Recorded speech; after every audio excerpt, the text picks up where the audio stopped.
Can you talk about some of the blended learning solutions that you had implemented at Northrop Grumman? Yeah, everything was blended. You know, I can't even remember when something wasn't blended. So it seems like it's a term that we've come up to suggest, well, I'm not just doing, you know, instructor-led training. I've got this other thing that I'm doing too.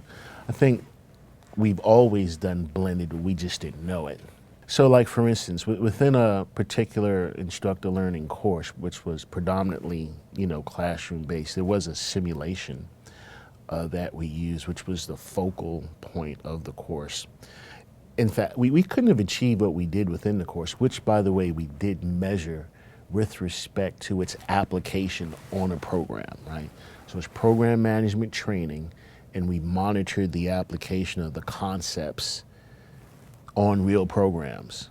And we actually built much of the course on the requirement for how we assess program performance.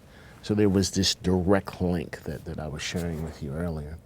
But we did use a simulation for achieving that. We also learned that we could, it was hard though, we could actually do without the instructor-led portion, you know, bringing everybody together.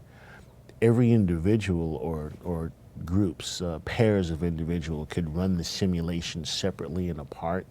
We could compile the data later on, and then we could reconvene and talk about how people work through the simulation, talk about some of the other concepts to apply, and they can go back to work and go try it. So we could turn a week-long course into a month and a half long coaching exercise. So that was blended. We also created a lot of like web events and e-learning type products.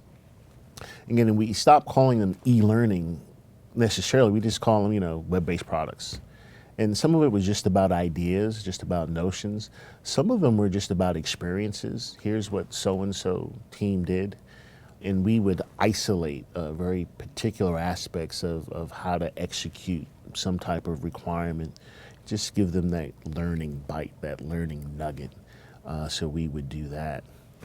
We also used our outside vendor partners to supplement a lot of the formal training with some of their content, which we just made very accessible to the whole organization. So everything had a blended component, and it had more of a time elapse type of component. So training for the most part is an event, right? It happens Monday through Friday in some room with cookies and whatever. But we started to think in terms of learning more things or experiencing more things over a longer period of time. And we would formalize that opportunity and bring that out to the workforce.